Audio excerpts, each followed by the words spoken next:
Amigos, muy buenas noches, ¿cómo les va? Bienvenidos como cada semana a su programa Pega de Hit, programa, ya lo saben, para hablar 100% de su majestad, el rey de los deportes, el béisbol.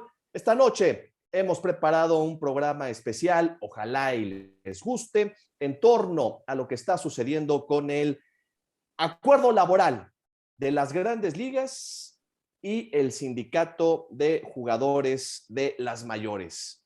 Vamos a platicar con alguien que ha estado trabajando mucho en este tema, ha estado investigando y que hoy nos estará compartiendo sus puntos de vista en torno a lo que sucederá con este convenio laboral entre los equipos de las mayores y el sindicato de jugadores. Saludo hasta Toronto, Canadá, a mi buen amigo Arturo Marcano. Arturo, con el gusto de saludarte, abogado y experto en derecho deportivo y en particular en el béisbol. ¿Cómo estás, Arturo? Muy buenas noches. Qué gusto tenerte aquí en Pega de Hit. Buenas noches, Carlos. Un gran placer estar aquí. Muchísimas gracias por la invitación. Y yo creo que yo soy de las pocas personas que realmente se emociona si viene un conflicto laboral, porque es algo que he venido estudiando ya desde hace mucho tiempo. No solamente soy abogado y tengo mi maestría en Derecho Deportivo y en Gerencia Deportiva, sino es un tema que me apasiona, siempre me ha apasionado y está relacionado con la figura del comisionado, con lo que es la historia del sindicato de Grandes Ligas y toda esta evolución de pactos laborales, convenios laborales, acuerdo básico, tienen varios nombres, es lo mismo, es el mismo documento. En inglés se le dice el CBA, que es el Collective Bargaining Agreement. Le podemos decir el pacto laboral, si se quiere, para acordar un solo de los términos, pero eso es lo que se está discutiendo en este momento, ya que el actual pacto laboral se firmó en el 2016 y vence el 1 de diciembre de este año. Y hay muchas cosas por delante, pero si quieres podemos empezar definiendo un poquito qué es un pacto laboral, porque a veces uno dice que pacto laboral y como que queda muy en el aire, ¿no? MLB es una compañía,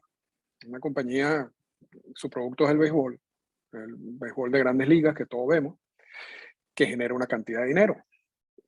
Los jugadores reciben parte de ese dinero. Y no solamente reciben parte de ese dinero, sino hay una cantidad de relaciones contractuales derivados de participar en el béisbol de las Grandes Ligas. Los jugadores se unieron a un sindicato. Es un sindicato que es relativamente reciente. Y ambas partes negocian cada cierto tiempo. También los pactos laborales son recientes. El primer pacto laboral se firmó en el 1968. Antes de eso no había pactos laborales, sino simplemente las Grandes Ligas y los dueños de equipo imponían lo que ellos querían. A partir de 1968 se firman convenios laborales y en cada convenio laboral se define lo que es la relación contractual, la relación laboral entre jugadores y equipos de Grandes Ligas, donde se habla, los primeros convenios laborales eran muy básicos, más que todo definían salarios, los planes de pensión, eran los dos puntos más importantes. Hoy en día los convenios laborales o los pactos laborales son unos documentos muy complejos que abarcan muchísimos aspectos y que realmente una persona que quiera seguir lo que está pasando en el mundo de las Grandes Ligas, lamentablemente, porque yo sé que hay gente que no le gusta, pero lamentablemente tienen que saber qué es el pacto laboral, cuáles son los conceptos, cuáles son las cosas que consagran, que están allí consagradas. Entonces eso es más o menos lo que es la definición en grandes rasgos de lo que es un convenio laboral. El famoso CBA. Aprovechamos para saludar a toda la gente que ya está conectada a través de nuestras diferentes plataformas, redes sociales y particularmente saludamos al público que nos sintoniza por IM Sports e Internet TV. Una danza que parece interminable, Arturo, en cuestión de millones, ¿no? El tema de los millones, esta vorágine por querer más, cada uno desde su respectiva trinchera, los dueños del circo, los dueños del show, que son pues, los propietarios de los equipos de las grandes ligas, pues ellos quieren ganar más dinero. Y por otra parte, el protagonista de este circo, de este show que es el jugador, pues ellos también quieren ganar más dinero y quieren muchos beneficios. Yo te preguntaría, Arturo, ¿cuál es el papel que está jugando en todo esto tanto Rob Manfred, que es el alto comisionado del béisbol de las grandes ligas y quien vela por los intereses de los propietarios de los clubes, de los equipos de MLB, y el señor Tony Clark, que es el representante del sindicato de los jugadores de las grandes ligas? ¿Qué papel están jugando en todo esto? ¿Realmente están mediando la situación? ¿Realmente ellos ven por el beneficio del juego, la esencia del juego, que esto continúe, la esencia del espectáculo? ¿O ellos están viendo por lo suyo? ¿Qué papel juegan estos dos personajes? En estos momentos, creo que son los dos personajes más importantes que existe en el tema de llegar a un acuerdo para conseguir esa firma, ¿no? Que es lo que todos queremos, del nuevo contrato colectivo de trabajo entre MLB y MLB, el sindicato de jugadores. Vean. Sí, Carlos, cuando definiste el rol de Rob Manfred, lo definiste muy bien. Y te voy a decir una cosa, no siempre lo definen bien. Y no solamente en el caso de Rob Manfred, porque yo creo que ya recientemente ya se quitaron la careta de qué es lo que hace un comisionado de las grandes ligas, pero por muchos años, básicamente desde el primer comisionado que fue el juez Landy en 1920 para acá, cuando se hablaba de comisionados, se hablaba como una figura, como un árbitro independiente casi, que defendía los intereses del juego, que era como una figura en el medio, ¿no? Entre los dueños de equipo, los jugadores, más o menos hasta defendía al fanático, si se quiere. Pero realmente eso nunca ha sido así. Nunca ha sido así. O sea, los comisionados siempre han representado los intereses de los dueños de equipo. Son los dueños de equipo los que ponen al comisionado en ese cargo. Y lo Claro. ponen y lo quitan, ¿no? Sí, y sí, ha sí, pasado. Ha es su pasado con Faye, empleado. es su empleado y ha pasado con Faye Vincent y con Bobby Keon. Son dos ejemplos de comisionados que trataron de actuar de manera independiente y fueron votados. ¿Okay? Pero con Manfred bueno, y Bob Selig era un dueño de equipo, ¿no? En su primera Los cerveceros de reinado, Milwaukee. claro, De como Milwaukee. comisionado era dueño de equipo, o sea, que un conflicto de intereses supuestamente impresionante allí, pero realmente no había ningún conflicto de intereses porque ellos representan realmente los intereses de los dueños de equipo, como tal como tú lo dijiste. Y con el caso de Manfred, yo creo que ya no hay nadie que pueda decir que Manfred está defendiendo los intereses de los fanáticos ni nada de eso. ¿No? Ellos saben. Manfred, si hace algo bien, es las negociaciones de los convenios laborales. Porque antes de esta negociación del convenio laboral, Manfred era la persona que negociaba a nombre de Bob Selig, cuando Bob Selig era el comisionado. O sea, Manfred tiene muchos años en esto. Y el segundo a bordo, cuando estaba Manfred de abogado de Bob Selig, era Dan Hallen.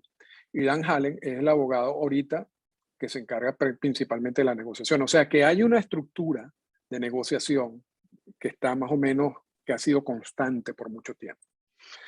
Y, repito, su rol es defender los intereses de los dueños de equipo, generarle más dinero a los equipos. Y una de las maneras de generarle más dinero a los equipos es reducir los costos.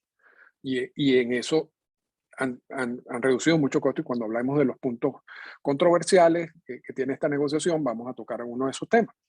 Por el otro lado es Tony Clark, que es el director ejecutivo del sindicato. Es un sindicato relativamente nuevo, es la segunda versión del sindicato. Había una primera versión que no tenía mucha fuerza, luego designan a Marvin Miller como el director del sindicato en 1966. y a partir de ese momento entonces se crea este sindicato que representa los intereses de los jugadores, ¿no? Esa es su función, de representar los intereses de los jugadores, no representar los intereses de los agentes, no representar los intereses de los fanáticos, nada de eso. Ellos lo que quieren es que gran parte de ese ingreso que recibe MLB por la venta del juego, de los cuales ellos, como tú lo mencionas, son los protagonistas, termine en los bolsillos de los jugadores, ¿no? Esa es la misión de ellos totalmente.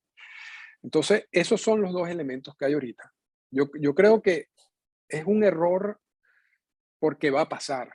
Empezar a ver, aquí no hay como enemigos, o sea, aquí hay es una negociación entre dos grupos que tienen intereses opuestos, ¿no? O sea, porque si MLB, eh, cada vez que MLB gane algo, es porque el sindicato lo tiene que ceder. Y cada vez que MLB ceda algo, es porque se lo está dando el sindicato. Entonces, eso es lo difícil de esta negociación. Pero son negociaciones que han ocurrido ya desde 1968 para acá. Han habido 8 conflictos laborales, este sería el 9, el noveno. Han sido 3 huelgas y 5 paros laborales hasta ahora. Pero más o menos, para darte la respuesta es esa, ¿no? Manfred, como tú ya lo dijiste, representa los intereses de los dueños de equipo. Tony Clark representa los intereses de los jugadores y Tony Clark es el segundo convenio laboral que negocia. El primero lo hizo en 2016. No ha habido así como una constancia de gente y de ideas en el lado de MLB, no, eso no ha existido del lado del sindicato. El principal negociador del lado del sindicato se llama un abogado, se llama Bruce Meyer, que entró en todo esto el año pasado, en las negociaciones de la temporada del COVID. Y entonces, y es una persona muy polémica también, quizás muy parecida a Dan Hallen. Entonces, todos esos elementos te dan como que al final la receta de que aquí no viene algo bueno, ¿no? Y que aquí viene un conflicto. ¿Qué duración tiene la firma de este acuerdo laboral en cuanto a periodo, Arturo? ¿Cuándo Sí, fue que se firmó el actual convenio laboral que vence el 1 de diciembre? Por eso, si no hay arreglo el día 2, todo parece indicar que habría paro de actividades en Grandes Ligas. ¿Cuánto dura este tipo de acuerdos laborales? sí, depende. Depende. Ok, Hubo muchos acuerdos laborales que duraron 2 años, 3 años, sobre todo al principio. En los últimos, casi todos duran 5 años. Más o menos ok. ese es el periodo de tiempo establecido. El último firmado El fue en el promedio. 2016. Sí, el más reciente se firmó en Ujú. el 2000, el vigente se firmó en el 2016 y vence el Ok, 1 de diciembre ahorita. Entonces, pero eso no te quiere decir que el próximo sea de 5 años. De repente, ok, ok. si llegan a un acuerdo en que ambas partes lo consideran que es un buen convenio laboral y que beneficia a ambas partes, pueden extenderlo a 7 años, 8 años, o puede ser algo como va a ser una negociación posiblemente bastante conflictiva, quizás lleguen a un acuerdo de firmar algo por 2 años para luego volverse a sentar, ¿no? Pero sí puede variar, no hay un periodo específico de cada uno de los convenios laborales. ¿Qué está trabando la negociación o qué temas son los que están deteniendo el proceso para que se llegue a un acuerdo entre Grandes Ligas y el sindicato de jugadores? Arturo, hay dos temas que me gustaría en torno a esta pregunta tratar contigo y que han estado saliendo a la luz particularmente en redes sociales y en otros medios, ¿no? Uno, creo que es la desaparición de la figura del representante del pelotero, el agente de peloteros, ¿no? Y la otra, creo que es el tema del arbitraje salarial, que ahora lo Ujú, quieren definir a través del WAR. ujú. Sí, sí. Ese es el punto básico de por qué este va a ser un convenio laboral o estas discusiones van a ser complicadas. La estructura económica del juego y de la distribución de dinero, de los ingresos a los jugadores, ya no sirve. Ya no sirve. Eso es una estructura económica basada en lo que eran las características del juego en los años 80, en los años 90, en donde cuando un jugador se declaraba agente libre iba al mercado y obtenía grandes contratos. Y eso ya no existe. O sea, eso ha cambiado muchísimo. Y para que ustedes lo entiendan, porque esto es un tema complicado, pero vamos a explicarlo de manera sencilla. Hoy en día, la estructura salarial de los jugadores está dividida en tres partes. ¿Okay? Los años pre-arbitraje salarial, que más o menos son 3 años de servicio, no son 3 temporadas, son 3 años de servicio. Pueden ser 4 o 5 temporadas, ¿no? Porque lo bajan a AAA, AA, todo ese tipo de cosas. Pero vamos a no a complicarnos, vamos a pensar que son temporadas. O sea, los primeros 3 años de servicio, esos 3 años el jugador recibe un sueldo cercano al sueldo mínimo. Quizás un poquito más a veces, porque al segundo año le suben un poquitico, al tercer año le suben otro poco, pero muy cercano a lo que es el sueldo mínimo. Después tienen los 3 años de arbitraje salarial, en donde el jugador, si el jugador y el equipo no llegan a un acuerdo de cuánto sería el salario para esos 3 años, van a un árbitro, a un panel de árbitros. Y el árbitro es el que decide cuál es el salario de ese jugador basado en las dos propuestas que tiene, la propuesta del equipo y la propuesta del jugador. Entonces tenemos los 3 años de pre-arbitraje salarial, los 3 años de arbitraje salarial y después cuando el jugador cumple 6 años de servicio, se puede declarar agente libre, ¿no? Y entonces a partir de ese momento ya el jugador es agente libre y ya negocia su contrato sin ninguna otra restricción, no está bajo control del equipo. Normalmente, en el pasado, los jugadores que estaban tanto en los años de pre-arbitraje salarial como arbitraje salarial no eran productivos en sí en comparación con los jugadores que se declaraban agente libre. Es decir, la mayor cantidad del dinero generado, de los ingresos generados por MLB, iban a los agentes libres por los contratos. Hoy en día, la mayor producción, y eso lo sacan, hay un reportaje reciente donde me explica claramente, en las grandes ligas viene de jugadores jóvenes, de jugadores de 23, 24, 25 años. O sea, el tope de la edad donde existe el tope de producción son 26 años. Luego de eso empieza el declive del jugador. Entonces, lo que tenemos ahora es que tenemos los jugadores que están produciendo más, son los que reciben menos dinero porque son los que están ubicados en los años pre-arbitraje salarial y en los años de arbitraje salarial. Y cuando esos jugadores se declaran agente libre a los 30 años, 28, 29, 30 años, ya no tienen el mismo valor en el mercado. Por eso es que la edad de Grandes Ligas, el promedio de edad de Grandes Ligas ha bajado, pero ha bajado a 28 años es el promedio, 27 años es el promedio de los jugadores de Grandes Ligas. Y eso es lo que te explica que jugadores de 30 años, 31 años son considerados viejos y no se les ofrece contrato, se les ofrece contrato bajo en comparación a lo que ellos aspiran. Entonces, hemos cambiado una estructura que era la que operaba por todos estos años a lo que tenemos ahorita. Y el sindicato lo que quiere es que en este convenio laboral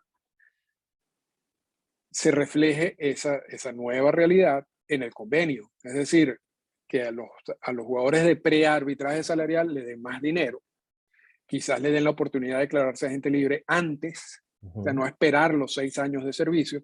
Tú sabes que, y esto es una cifra que yo leí hace poco que me sorprendió, te lo digo, el promedio de edad de los jugadores en Grandes Ligas, de su primer año en Grandes Ligas, cuando llegan a Grandes Ligas por primera vez es 24 años. Ese es el promedio de edad, porque claro, muchos salen del draft norteamericano y muchos salen de los colleges, de las universidades, lo que quiere decir que termina firmando a los 21 años y después pasas 3 años en ligas menores, que es rápido, sería subir muy rápido con 3 años, o sea, lo que quiere decir que la mayoría, el promedio está en 24, casi 25 años. Y es una edad alta, o sea, si tú te pones a ver, porque claro, uno como latinoamericano está acostumbrado a ver lo que pasa con los latinoamericanos, que lo firman a los 16 años, entran al sistema de ligas menores a los 18 años, y como el caso de Fernando Tatís Jr. o el caso de Vladimir Guerrero Jr., llegan a Grandes Ligas a los 20, 21 años. Son casi 4 años antes del promedio de los estadounidenses. Entonces, un jugador de 24 años, si tiene que esperar 6 años de servicio, Quiere decir que no se va a declarar agente libre hasta los 30 o 31 años. Y el sindicato dice, esto es injusto porque se van a declarar agente libre justo en el momento en que ya su valor está para abajo. Y le dieron sus mejores años al equipo y el equipo le pagó la menor cantidad de dinero posible al jugador. Entonces, ese es todo el asunto. O sea, cómo cambiar la estructura de la compensación laboral que reciben los jugadores de acuerdo a la edad. Y la traba es que MLB dice, ¿por qué lo voy a cambiar? Porque para el sindicato tiene razón. El sindicato tiene razón porque eso es lo que está pasando. Pero MLB dice, bueno, pero eso no es culpa mía. Esto es una situación que ha venido cambiando y que se ha venido reflejando en los últimos convenios laborales, porque voy a tener que cambiar eso radicalmente. Y entonces esa es la traba principal en este momento, porque todos los convenios laborales hay propuestas que entran en conflicto y eso es normal, ¿no? Lo que pasa es que uno puede prever de que vayan a resolverse porque no están tan separadas. Pero en esta oportunidad, por primera vez desde quizás 1994, que fue el último conflicto laboral, que fue una huelga. Y la última huelga. La última huelga. En esta oportunidad, las propuestas, por lo menos las que se han filtrado y las que sabemos, porque son temas que se han venido conversando por años, están extremadamente separadas y se ve muy difícil en estos momentos que consigan un punto intermedio. Este tema del arbitraje salarial y que en lugar de irse justamente con un grupo de personas que digan qué es lo justo para el contrato de un jugador, ¿no? Y mediar, ¿no? Esto es el arbitraje salarial entre el equipo y el pelotero, y definirlo mejor por el WAR, que esta es hoy día una de las estadísticas sabermétricas pues más tomadas en cuenta, ¿no? Y que es la estadística que mide la contribución de un jugador a su equipo en términos de victorias por encima de un jugador de reemplazo. Es un poco complicado el WAR, pero bueno, esta sería la definición. Quisiera entenderlo que los dueños de equipos le dirían de una buena vez al pelotero, a ver, la estadística es muy clara y tú vales tanto de acuerdo a esto. Tu productividad es esta y es un dato duro, ¿no? No voy a negociar contigo por lo que tú crees que mereces, sino por lo que realmente el dato dice que tú vales. Y tan, se acabó la discusión, se acabó la negociación y casi lo entiendo de esa manera, Arturo, tú dime si estoy bien o no, es pues tener el control completo del contrato de los jugadores y evitar también pues que sigan creciendo los millones en cuestión de contratos, en cuestión de darle más lana cada vez más y más al jugador, y hoy se están firmando pues ya una cuestión monstruosa y hasta inverosímil, ¿no? De asimilar los contratos multimillonarios en el béisbol de las grandes ligas. No es una manera de control, no es una manera de decir no hay negociación, tú quieres mucho dinero, pero lo que realmente yo te voy a dar es esto. De acuerdo a esta propuesta de que ahora el WAR determine realmente pues el contrato de un jugador. Vaya, yo creo que si esto llegara a darse, si este paso llegara a plasmarse en este nuevo convenio laboral, desde mi punto de vista, pues sería un control tremendo y sería retroceder, ¿no? En mucho de lo que el ideal de un hombre como Marvin Miller en la cuestión de la agencia libre, pues algún día buscó como beneficio para el jugador, ¿no? Y hoy todavía goza de él. A ver, en pocas palabras, es ahora manejarse como se manejan muchas otras ligas de béisbol en el mundo. Y no es ningún secreto a voces. El béisbol en nuestro país se maneja así. La carta del jugador, que no es más que un mito porque no existe, el jugador pertenece a un equipo de béisbol, punto. Su contrato es del equipo y el equipo le dice cuánto va a ganar y tan se acabó el asunto. Si se quiere, bien, y si no, pues no pasa nada. Va a haber muchos que quieran jugar béisbol. Así se maneja. No estoy descubriendo el hilo negro. Creo que algo así es lo que quiere Grandes Ligas. Sí, yo pienso que, y ahí volvemos a tocamos una de las preguntas que hiciste anteriormente, que es la presencia de los agentes de pelotero. Yo creo que esto es una estrategia que tiene MLB también de sacar a los agentes de peloteros del juego, por lo menos en lo que son los años de prearbitraje salarial y los años de arbitraje salarial, que en estos momentos son 6. No sabemos si eso lo van a cambiar en el próximo convenio laboral, pero vamos a asumir que sean 6. En la actualidad, sabemos los 3 años de prearbitraje salarial son un sueldo mínimo, ahí no entra la gente. Eso es un sueldo que lo da el equipo directamente. Pero el agente sí empieza a entrar en las negociaciones a partir de los procesos de arbitraje salarial en los años 3, 4, 5 y 6. Y es el agente y el trabajo del agente el que hace que esos contratos suban, sobre todo en esos años de arbitraje salarial. El arbitraje salarial es un proceso bien complejo. Es un proceso costoso también para ambas partes, porque tanto el agente se tiene que preparar y muchos agentes, esa no es la especialidad de ellos, prepararse para los arbitrajes salariales, entonces tienen que contratar a gente que sí son expertas en arbitraje salarial para ir a las audiencias y presentar su caso. Y los equipos también tienen que hacer lo mismo. Entonces, ahí hay una inversión, además le tienes que pagar al árbitro, al panel de árbitros, son 3 árbitros, al panel de árbitro, y es un proceso además que genera roces entre los equipos y los jugadores, porque básicamente... Y hay cierto, perdón Arturo, hay ciertos puntos, ¿no? En el arbitraje salarial que se analizan, ¿no? Como una especie de requisitos que se evalúan que tiene que cumplir un pelotero para poder determinar el contrato, ¿no? Sí, sí, no, Que ahí se evalúan los analiza. jueces, los Sí, árbitros. sí, se evalúa casi todo y crea, repito, roces y conflictos entre jugadores y equipos, porque los equipos básicamente tú vas a una audiencia a decirle, ese jugador no vale lo que le está pidiendo, y es el equipo tuyo ¿Sí? que te está diciendo eso en una audiencia.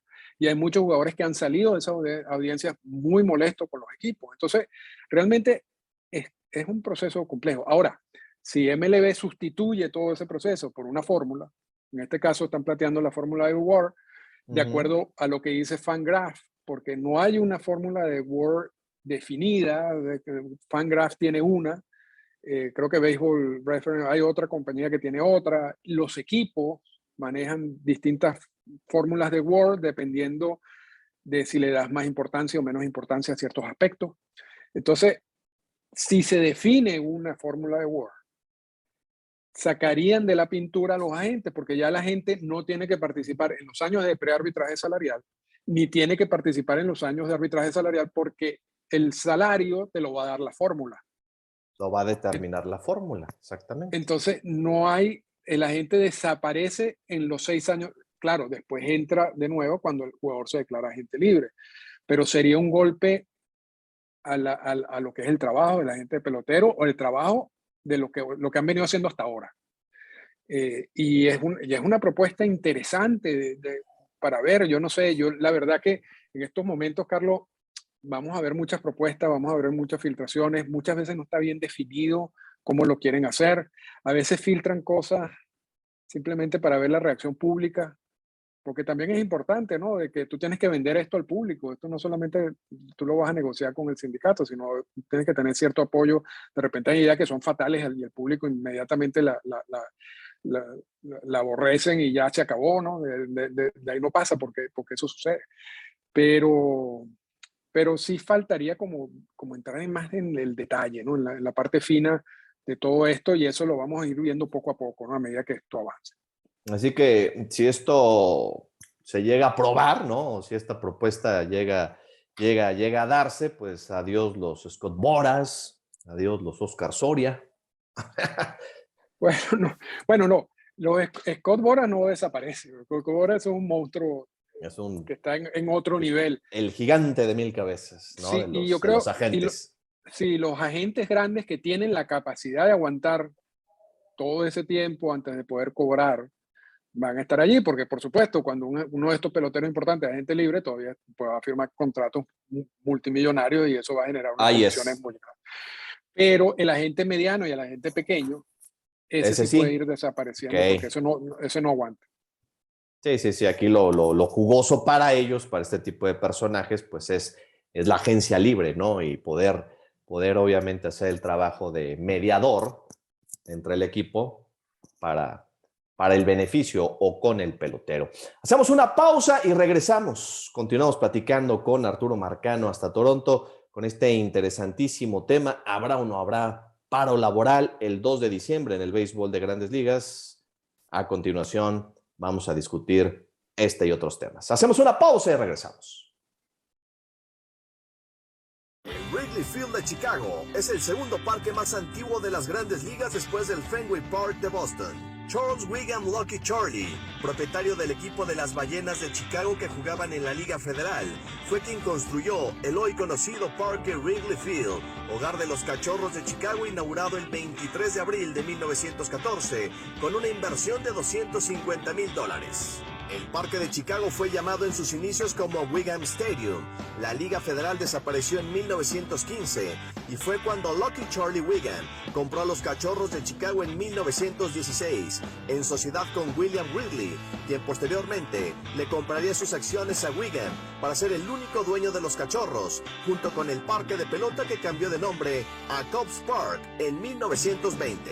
En 1926, el parque fue bautizado como Wrigley Field. Después de inaugurado, nunca se le puso alumbrado artificial, por lo que los Cachorros no jugaban de noche en la Ciudad de los Vientos. Las Grandes Ligas presionaron y fue hasta el 8 de agosto de 1988 cuando se encendieron las candilejas por primera ocasión en el Wrigley Field, en un juego entre los Phillies de Filadelfia y los Cachorros de Chicago, el cual solo se jugó 3 entradas por la lluvia.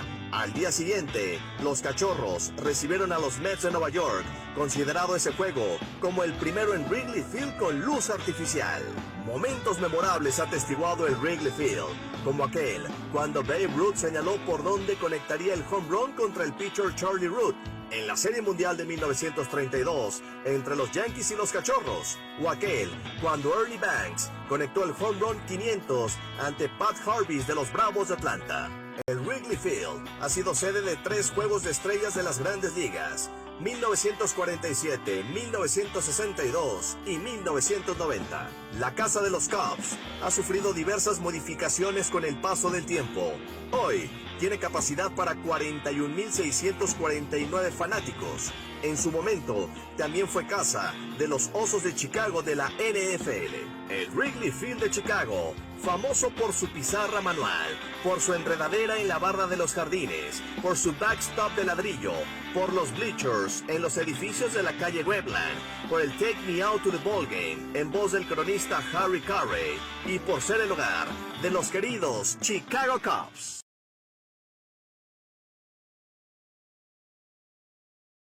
Amigos, continuamos aquí en Pega de Hit y seguimos con la charla acerca de este tema que es muy interesante y muy necesario tocarlo, desmenuzarlo, entenderlo, el próximo contrato laboral entre los dueños de los equipos de las Grandes Ligas y el sindicato de jugadores para que siga el show, para que siga el espectáculo y que no haya paro laboral el 2 de diciembre. Arturo, ¿qué es lo que sucederá? ¿Cuál es tu pronóstico de todo esto? ¿Sí habrá paro? ¿Nos iremos a paro? Situación que me imagino, pues, retardaría el inicio de las actividades y por ende el arranque en tiempo y forma de la próxima campaña a principios del mes de abril del 2022. ¿O habrá arreglo? ¿Cuál es tu pronóstico? ¿Cuál es tu lectura? Mi lectura es que, por lo que hablábamos anteriormente, de que hay 2 posiciones extremas donde no se ve un punto intermedio. Y además donde estamos viendo equipos de los negociadores de ambos lados. Tanto Dan Hallen como Bruce Meyers son personas bastante agresivas en su manera de negociar. Parece inevitable que se dé el paro laboral el 2 de diciembre. Este convenio laboral vence el 1 de diciembre, el 2 de diciembre MLB puede decir, hay un paro laboral. O sea, vamos a detener esto, todas las actividades, hasta que firmemos el convenio laboral. Esa es la famosa como división entre lo que es un paro laboral y una huelga. Una huelga Sí. es cuando los jugadores en plena temporada dicen no vamos a seguir jugando. ¿Okay? Es cuando el empleado sale de su jornada de trabajo. Pero como ya no hay jornada de trabajo, porque no hay temporada, entonces ya no puede haber una huelga. Ya la única opción que hay ahorita para que ocurra un conflicto laboral es que haya un paro laboral. El paro laboral empezará ahorita el 2 de diciembre, es lo que se pronostica, y puede durar mucho tiempo. Empieza la presión pública cuando nos vayamos acercando a que abran los campos de entrenamiento. Yo creo que ahí es cuando empieza ya la gente a agarrar, como empieza a preocuparse de qué es lo que va a pasar. Si todavía para esa época, estamos hablando de febrero, no se ha llegado a un acuerdo, sí veo con bastante lógica de que por lo menos se retrase el inicio de los campos de entrenamiento y luego quién sabe qué pueda pasar. Pero ese sería el peor de todos los escenarios. Lo que quizás el escenario intermedio es que haya un paro laboral el 2 de diciembre. Yo creo que eso es parte, incluso les adelanto, ya el sindicato se está preparando para un paro laboral formalmente, pero eso no hay que alarmarse, porque eso es parte de todo este proceso de negociación. Que ocurra el paro laboral el 2 de diciembre y luego tengan las dos partes ese mes, casi 2 meses, para terminar de definir los puntos controversiales y que entonces veamos el inicio del campo de entrenamiento tal cual como siempre ha ocurrido durante todos los años. Yo creo que ese sería como el escenario ideal, pero sí existe un escenario fatal, si se quiere, en el cual se retrase el inicio de los campos de entrenamiento y el inicio de la temporada, pero vamos a esperar que eso no sea así, ¿no? Para ti, ¿cuáles serían estos puntos controversiales? ¿Cuáles serían los principales puntos controversiales si los pudiéramos enumerar que traban todo esto, ¿no? Que hacen que no se pongan de acuerdo? Sí, bueno, uno, por supuesto, el cambio de la estructura salarial, eso seguramente sí. El otro punto controversial es el famoso tanking, que eso es algo que viene consagrado en los convenios laborales. Y la definición de tanking es que un equipo dice, yo no tengo oportunidad de ganar este año. Entonces, ¿para qué voy a invertir yo en salarios de jugadores o de agentes libres? Eso no me va a dar, o sea, no me va a llevar a mí a ganar nada porque tengo un equipo muy malo. Entonces, yo opto por ser el peor equipo posible. Los Piratas de Pittsburgh. Sí, los Orioles de Baltimore recientemente. Y Arizona también el año pasado. Yo opto por ser el peor equipo posible. ¿Por qué? Porque el convenio laboral a los peores equipos le dan beneficios adicionales para reconstruirse. Entonces, las selecciones del draft. Y más dinero, y dinero internacional, y hay otra cantidad de beneficios y dinero en general. Entonces, esos equipos dicen, bueno, yo en vez de salir al mercado a contratar jugadores, yo no hago nada, salgo con un equipo malo, y entonces después pero eso me va a permitir reconstruirme en un periodo de tiempo más corto.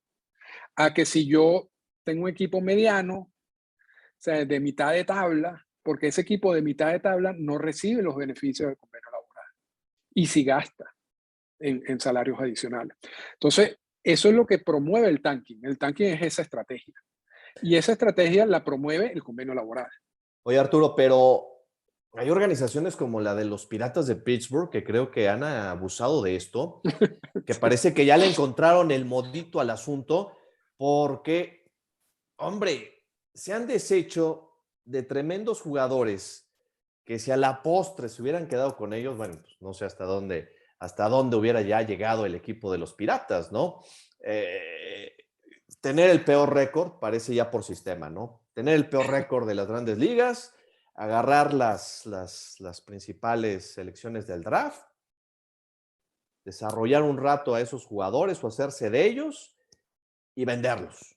venderlos a otras organizaciones, ¿no? Ellos están alimentando otros equipos y el producto que les han dado pues ha sido muy bueno porque han sido jugadores que han brillado y muchísimo en otras organizaciones y han dado resultado en otras organizaciones de equipos competitivos de las ligas mayores, ¿no? Pero esto ya pareciera un tipo de sistema que la organización de Pittsburgh como que ya tiene por default, o ya le entendieron muy bien al modo, pero esto es atentar en contra del espectáculo, porque pues ¿dónde queda la afición de Pittsburgh, no?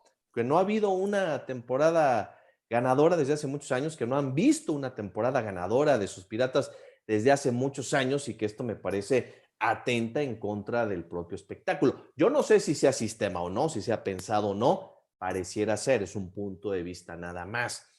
Y lo que sucedió, ¿no? En esta campaña con los Cachorros de Chicago, que después del juego de estrellas tiraron la toalla, literalmente, se deshicieron de muchos peloteros estelares, diciendo que Chicago es un gran mercado, pues dijeron, pues ya no vamos a competir este año, ahí nos vemos, señores, y esto, pues esto lo veíamos, ¿sí? En otras ligas del mundo, ¿no? Incluso la nuestra, incluso en la Liga Mexicana, en la Liga Mexicana del Pacífico, a veces, pues ya faltando mes y medio más de competencia, pues hay organizaciones que se deshacen de sus principales jugadores para ya no pagar esos sueldos y llegar safe, ¿no? Al final de la campaña y ya pensar en lo que viene. Pero esto ya darse de forma recurrente en las grandes ligas, a mí me ha llamado poderosamente la atención. Sí, porque yo creo que la diferencia de lo que está pasando recientemente con el tanking y muchas de las cosas que tú estás describiendo es que quizás uno podría entender que un equipo luego de una mitad de temporada diga, mira, ya no tenemos ninguna oportunidad, vamos a salir estos jugadores que no lo vamos a firmar y vamos a pensar de una vez hacer la reestructuración del equipo durante la temporada. O sea, yo creo que eso es entendible hasta cierto punto. Lo que sí no es muy entendible es que tú empieces la temporada pensando que vas a llegar de último, ¿no? Porque ¿cuál es el interés que tiene el equipo y los fanáticos eh, si tú vas a ir una temporada pensando que vas a terminar de último? O sea, ¿cómo le vendes tú eso al fanático? O sea, porque Claro. esto es difícil de vender una reestructuración de esa manera. Y lo que dices de los Piratas de Pittsburgh, miren, incluso el equipo de Pittsburgh es un caso muy interesante porque ellos reciben dinero de un programa que tiene MLB, también consagrado en el convenio laboral, que se llama Revenue Sharing, en donde dinero de los equipos ubicados en grandes mercados se la mandan a equipos de pequeños mercados para garantizar un balance competitivo. Uh-huh. Pero entonces hay un caso en arbitraje que todavía no se ha definido, porque Pittsburgh recibe ese dinero del revenue sharing y en vez de usar ese dinero en mejorar el equipo al contratar más jugadores, ellos alegan que ellos lo usan que si para mejorar la cocina, para mejorar la sala de masaje, para mejorarlo, pero no lo invierten en los jugadores. Y entonces eso es una de las definiciones que seguramente se van a conversar durante esta convenio laboral, en que cuando tú le das un dinero a los equipos grandes, a los equipos pequeños, ¿por qué esos equipos pequeños no invierten ese dinero en la firma de jugadores y en tener mejores equipos? Claro. Porque eso no está claro en la definición del convenio laboral. Pero Pijo tiene muchos años con esa estrategia. Ellos, tengo entendido, porque hay un artículo de una revista de derecho del caso de Pittsburgh, donde dicen que ellos ganan más dinero, o sea, le generan más dinero a sus dueños perdiendo que ganando, porque Claro. al ganar empiezas a dejar de recibir parte del revenue sharing. No, y Sí, pierde, eso está porque, clarísimo, porque es lo que pero está sucediendo. Pero Claro. ¿cómo venderle eso a los fanáticos? Yo voy al punto medular y no me quiero desviar del tema y ser muy concreto en esto, ya en estos últimos minutos que tenemos de programa, Arturo, pero, híjole, están pasando muchas cosas en grandes ligas donde se ve más el tema económico, que eso es obvio, que la esencia del juego, que cuidar la esencia del juego. Y yo no sé hasta dónde nos puede llevar esto como consecuencia, pero este ejemplo de los Piratas es tremendo, ¿eh? O sea, me Sí, pero parece realmente un insulto para el que le va a los Piratas de Pittsburgh y explicarle esto, ¿no? y tú sabes una de las razones por la cual eso pasa ahorita y no pasaba antes, porque los equipos reciben mucho más dinero por otras vías distintas a la compra del boleto. Entonces no dependen tanto del fanático, que el fanático vaya al estadio. O sea, la mayor cantidad de ingresos viene de otra fuente. Incluso en la venta de boletos, la gran mayoría de esos boletos son corporativos. O sea que cada vez, o sea, son compañías que te compran el boleto para, Los boletos. para Claro, toda la temporada y toda lo la dan entre temporada. sus empleados y todo ese tipo de cosas. Esa es la mayoría de ingresos de los boletos. O sea que el fanático común y corriente, como uno que de repente va a comprar un boleto a ver un juego, ese ingreso realmente no les interesa mucho, para serte sincero. Y eso les permite entonces jugar este juego de que vamos al tanking, que vamos a salir de estos jugadores. Que Ellos lo juegan al revés. Sí. No. Pues vaya, es Definitivamente. terrible. Es terrible. Definitivamente. ¿No? Y eso es algo que el sindicato quiere cambiar. O sea, parte Ojalá. parte del choque que va a haber es que el sindicato dice, no, eso no puede ser. Claro, O sea, claro. los equipos tienen que invertir dinero en los jugadores, tiene que haber un producto siempre competitivo, no puede haber excusa. La reconstrucción no puede depender de que tú seas el peor equipo posible, tiene que haber Claro. otras vías de hacerlo. Entonces, ese es el cruce que hay. Lo que pasa es que los dueños de equipo le han sacado provecho al sistema, realmente le han sacado provecho al sistema. Y entonces el problema es por qué van a ceder eso o cómo van a ceder eso. Eso es terrible, ¿eh? Le cuesta mucho trabajo explicarlo y ojalá y pueda controlarse o erradicarse, porque pues ¿para qué tienen un equipo entonces, no? Pues que Claro. se dediquen a otro negocio. Pero bueno, ese sería otro de los puntos, ¿no, Arturo? Hay un tercer punto, que Sí, es adelante. el famoso Competitive Balance Time, el impuesto al balance competitivo, que es una especie de tope salarial. Antes se llamaba el impuesto al lujo. Es decir, algunos equipos, luego que se pasan de una cantidad de dinero en nómina, del pago de nómina, 205 millones de dólares, empiezan a pagar impuestos. Y si te pagas vas 2 o 3 veces seguidas, los impuestos van subiendo hasta un 60%. Eso funciona como un tope salarial y el sindicato no quiere topes salariales y lo quiere eliminar o quiere reestructurarlo.